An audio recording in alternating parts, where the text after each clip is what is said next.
Le damos la bienvenida a nuestro invitado esta tarde. Él es matemático, es profesor de ingeniería, del Departamento de Ingeniería Industrial de la Universidad de Chile, investigador además del Instituto de Sistemas Complejos de Ingeniería. Fernando Ordóñez nos visita esta tarde. Fernando, bienvenido. ¿Qué tal? Muchas gracias por tenerme acá. Y la idea es conversar acerca de una metodología que tiene que ver con el transporte y también con la planificación de seguridad. Pero partamos por explicar qué son los sistemas complejos. ¿De qué se habla cuando hablamos de sistemas complejos? Claro, eso es no una pregunta tan simple. De hecho, para escribir este proyecto se cranearon bastante en hasta dónde llegaban los sistemas complejos. Sistemas complejos son desde el cuerpo humano hasta la Internet. Y hay que ser un poquito más preciso. Nosotros somos ingenieros, la mayoría matemáticos, entonces los sistemas complejos que nosotros consideramos son sistemas de logística, sistemas, de producción de recursos naturales, sistemas de transporte, el sistema energético. Y todos esos son, sobre todo, sistemas donde la acción del ser humano o de personas que toman decisiones de forma independiente participan y lo hacen difíciles de modelar, y uno no tiene solo un simple problema de optimización, sino que uno tiene interacciones complicadas y sofisticadas. ¿Y el trabajo que tú haces específicamente, en qué consiste? A ver si nos pudieras describir un poco. Llego en la mañana, me siento delante de un computador, me imagino. No sé. Claro. El tipo de trabajo que yo hago, a mí me gusta la optimización y yo me dedico a representar problemas, sistemas reales de ingeniería, de gestión de operaciones, donde mucha gente toma decisiones de sistemas muy, muy grandes, que para resolver son difíciles hoy en día. Entonces te puedo dar algunos ejemplos. Yo creo que es mucho más fácil esto cuando uno empieza a poner los puntos sobre las IES.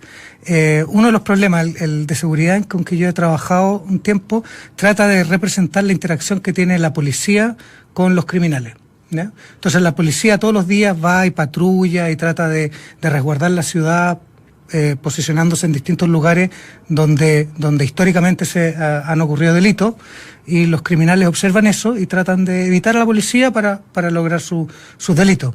Entonces esa interacción entre los dos es complicado y hay modelos matemáticos de teoría de juegos que uno puede ocupar ahí, y es una de las áreas de trabajo en que yo me he dedicado por ya 12 años.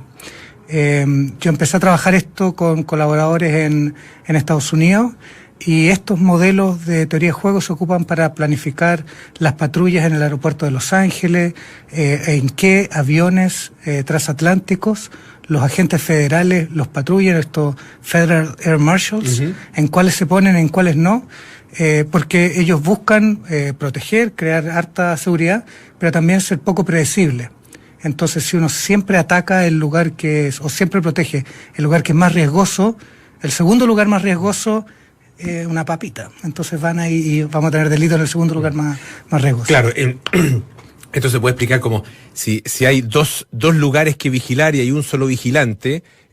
Para el delincuente existe un 50% de posibilidades de no ser capturado si es que va alguno de esos dos, ¿no es cierto? Efectivamente. Entonces, para ponerle un poquito más de detalle, si esos dos lugares, si uno es mucho más atractivo para el delincuente que el otro, porque hay más dinero, no sé por qué, pasa más gente, entonces si uno no hace nada, el delincuente prefiere uno y va a atacar allí siempre. Ahora, el que es más atractivo. Ahora, si uno siempre protege ese, el delincuente va a querer atacar el segundo. El segundo más atractivo. Entonces uno tiene que proteger el que es más atractivo más, de manera de que sean los dos igual de penca para el atacante, y que una tercera alternativa, que sea ponerse a estudiar o conseguirse un trabajo, resulte más atractiva, ¿no? Entonces, para disuadir el delito, uno quiere hacer prevención de forma de evitar las cosas muy atractivas para los criminales y hacerlo más costoso para ellos. Estamos conversando con Fernando Ordóñez. Él es matemático, académico de ingeniería industrial, de la Universidad de Chile, y a través de del trabajo que se hace en el Instituto de Sistemas Complejos de Ingeniería, han desarrollado metodologías como la que nos estaba explicando para planificar los sistemas de seguridad y la captura de la delincuencia. ¿Esto se está usando en el caso de Chile? ¿Hay una aplicación práctica, no sé si a nivel nacional, si a nivel de comuna? Lo más parecido a esto que creo que vos conocido, es el famoso plan cuadrante. Claro. Que no sé si aplicó en algún minuto alguna de estas nociones, de estos conceptos. Claro, el plan cuadrante tiene varias dimensiones, y eso es una metodología, tiene más de 10 años desarrollada por Carabineros. Se ocupa, si me atrevo a decirlo yo, principalmente para dimensionar los recursos necesarios para proteger una comuna, y también tienen aspectos para hacer acciones de prevención. El tipo de metodología que yo hago sería complementaria al trabajo que ha hecho Carabineros con Plan Cuadrante, y de hecho colaboramos con la Unidad de Análisis Criminal de Carabineros para ver la posibilidad de ocupar esto en algunos problemas en Chile. Actualmente no se ocupa, pero yo en trabajos de magíster y papers académicos hemos visto cómo sería su uso en Chile. ¿Y cómo se podría explicar, por ejemplo, en una comuna como, no sé, la comuna de Santiago, que todos conocemos, que todos pasamos por ahí habitualmente, en qué consistiría la aplicación de estos algoritmos, de este marco teórico que ustedes han desarrollado? Que es más que un marco teórico en realidad, porque es la verdad que tiene aplicación práctica. Esta pregunta es como si te lo hubiera pasado, porque uno de los alumnos de magíster que trabajó conmigo, su trabajo fue adaptar estos juegos para patrullar el centro de Santiago. Yeah. Entonces están todos los delitos de toda el área que es protegido por la primera comisaría de Santiago, y con esos delitos históricos uno puede pesar la atractividad de las distintas esquinas. Uno puede decir, uno puede hacer una clusterización de estos delitos y uno ve a dónde se concentra el delito, ¿no? Esos son todos datos que están. Esos datos que tiene Carabineros.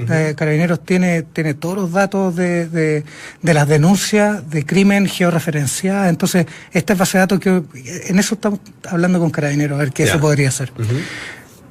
Pero con datos históricos nosotros tenemos georreferenciados los lugares donde se concentra el delito.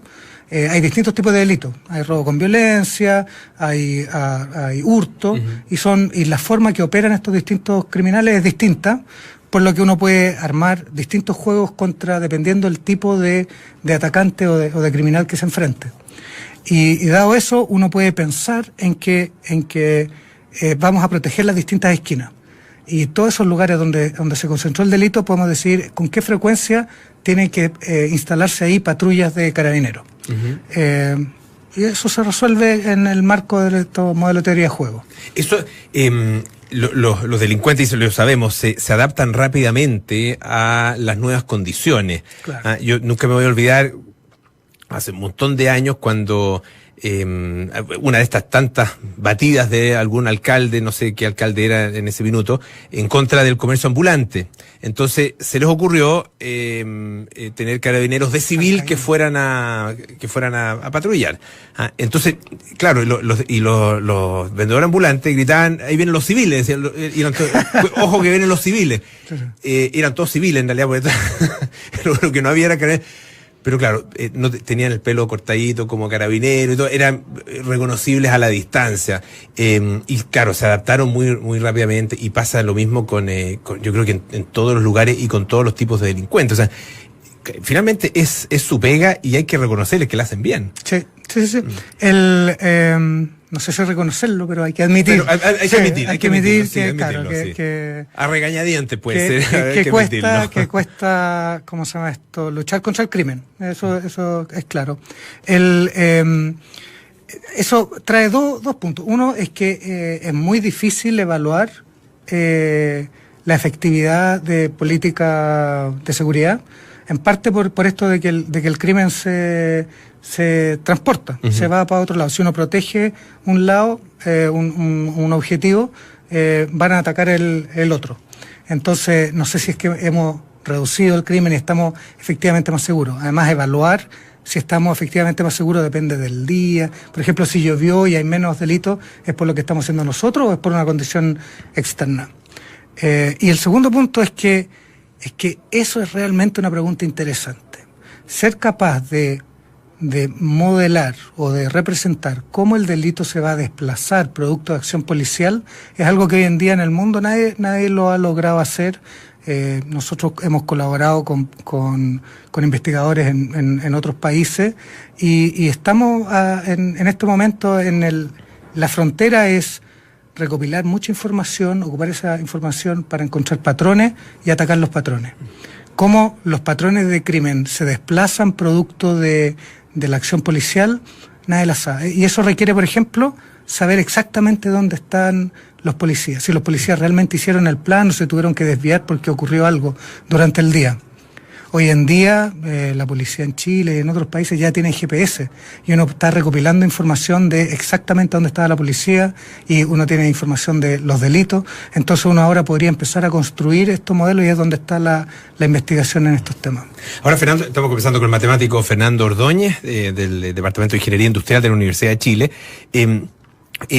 Aquí no solo hay, digamos, policías y ladrones, ¿no es cierto? Hay también víctimas que a su vez van tomando distintas medidas para protegerse. Contratan alarmas, suben las rejas, compran perros, qué sé yo. Esos elementos se incorporan también en el análisis y terminan siendo de alguna forma, no sé si ha podido mirar finalmente los datos específicos, ¿se convierten en disuasivos para los delincuentes o no?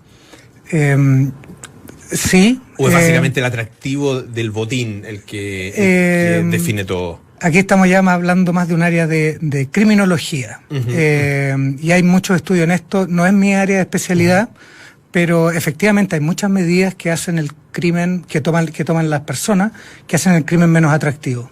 Las alarmas, no caminar con el celular paveando en el medio de la calle.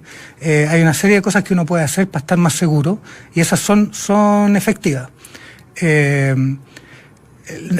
Uno podría representar ese tipo de información en las cosas que me gusta a mí, que son estos juegos, estos modelos de teorías de juego, para representar la interacción, haciendo que un objetivo sea más o menos atractivo, dado las condiciones del lugar, dado que hay guardia, dado que el cajero está suelto o está empotrado en la pared.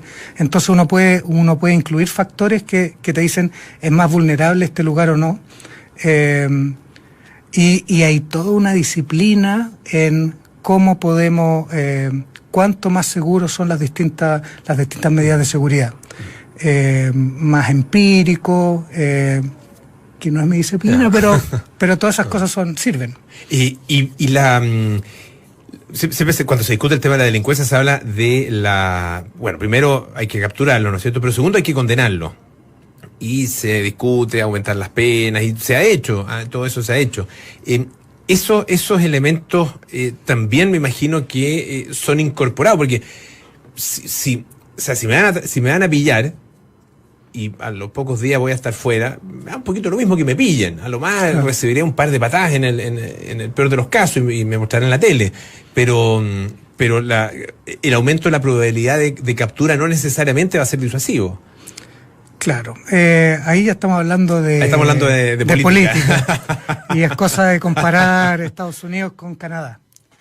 Canadá tiene una política que es mucho más de educar a la población, a la gente que delinque, mientras que Estados Unidos tiene mucho más una política de castigar. De castigar y encerrarlo. Y encerrarlo. Entonces, y uno tiene los datos de lo que está pasando, cuáles son las sociedades más violentas y cuáles son las sociedades que tienen más presos. Entonces, bueno, de repente esa respuesta da mi inclinación, pero tampoco, pero es un debate que no está para nada cerrado y es política. Claro, y los números nos dirán qué es lo que está pasando, podrán reflejar la realidad, pero no necesariamente nos llevarán a una decisión política u otra. Tiene mucho que ver con la ideología. Y habla mucho de que el tipo de país que uno quiere, y etcétera. Qué libertades le da a la población y cuáles les quita, etcétera.